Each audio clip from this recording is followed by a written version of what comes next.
Hey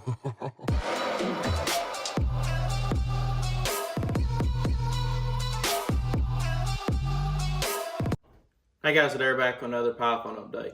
And today I actually have some pretty decent news. I actually got a call from Colt this morning about, I'd say about 12 o'clock or something like that. And it popped up Hartford, Connecticut, so I knew, pretty much who it was going to be. But I answered it, and it was the same guy I've talked to before.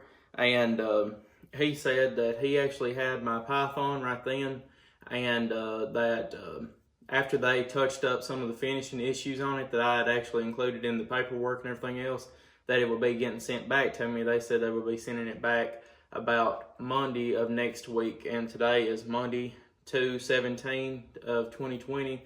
So sometime next week, hopefully they'll be sending it back. He said Monday, so I guess we'll find out. But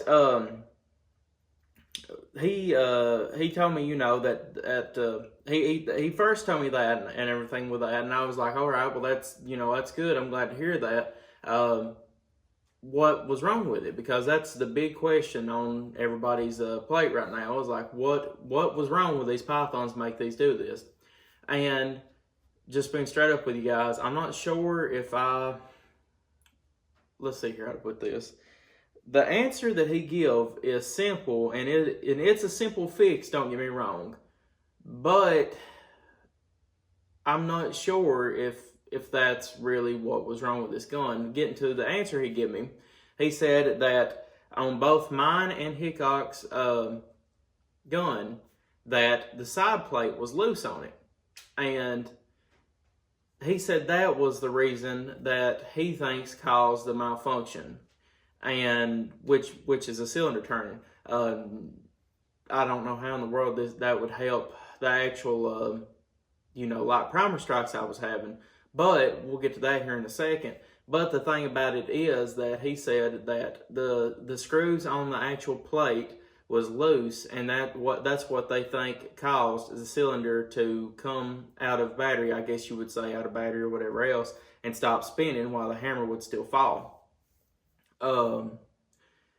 That's kind of raised a few red flags in my mind, because number one, if I do remember correctly, and you all can see in the videos as well as I can, it seemed to me that the Python's plate, or the side plate on it, was very well screwed down well. And if it wasn't protruding any. So I don't see how that would have affected anything if the side plate was not protruding out. Yeah, the screws could be loose, but as long as the side plate is not actually coming out of the actual frame, it shouldn't matter. In theory, anyway, it shouldn't.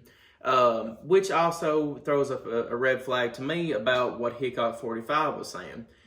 He actually stated that he had took the gun apart or just took the side plate off of it and tried to blow out some of the stuff and clean it up, and he actually put it back on. And yeah, there is possibility that he did, whenever he put the side plate back on, screw it back on and not tighten it up well enough, and that might have been what caused the gun, after shooting 357 a lot, the screws might have come out or whatever else. He didn't say that, but that's my speculation on his hypothesis.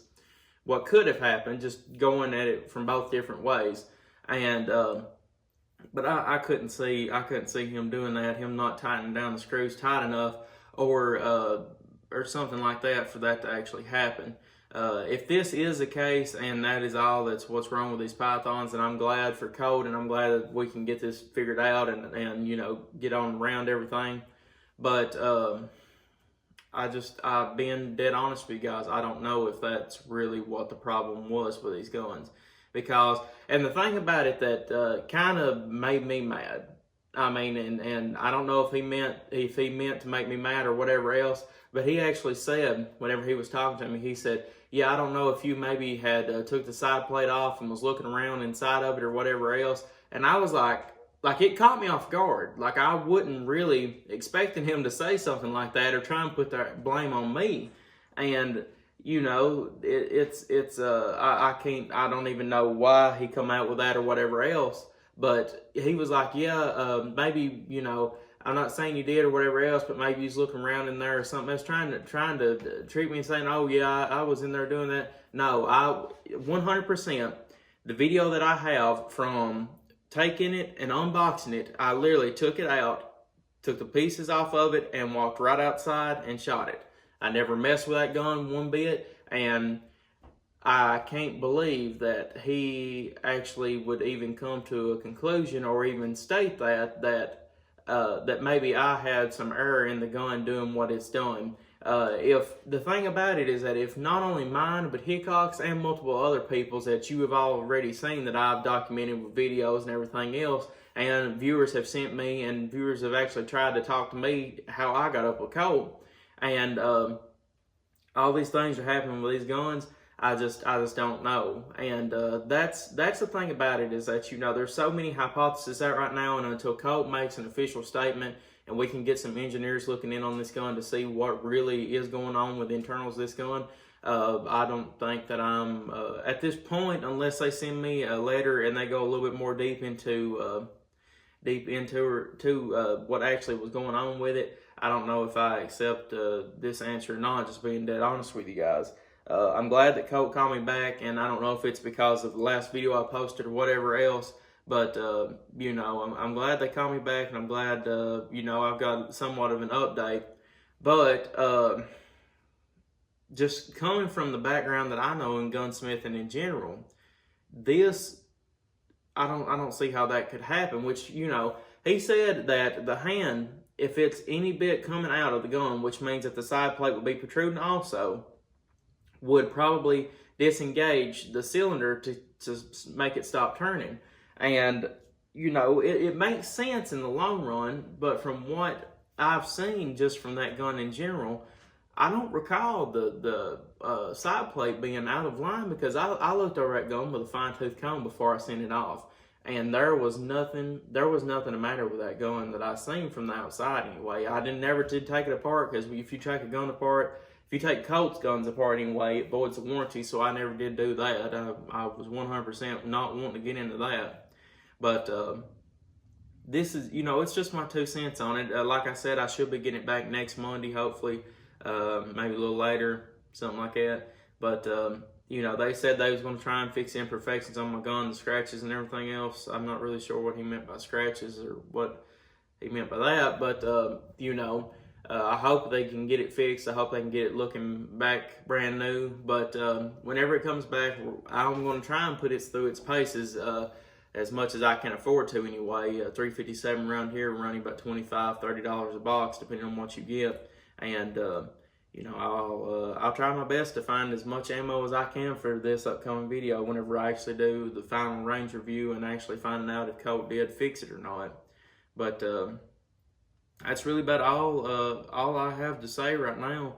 Just trying to think about anything else. I actually tried to record the conversation, but it wouldn't record on my phone for some reason. I guess Screen Record doesn't actually record somebody talking or speaking through a call. But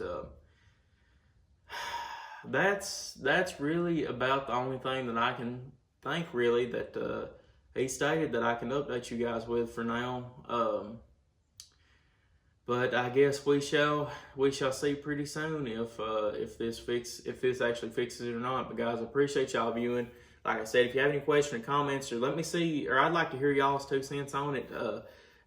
You know, how Yankee Marshall there for the longest time said it was because the hand was breaking and it was short stroking or whatever else, and other people said the same thing. And then there's been multiple different hypotheses out on this gun, and I'd like to actually see. You know, I like to see what everybody thinks about it. But guys, I appreciate y'all viewing. Like and subscribe for more gun reviews, and I'll see you all in the next video.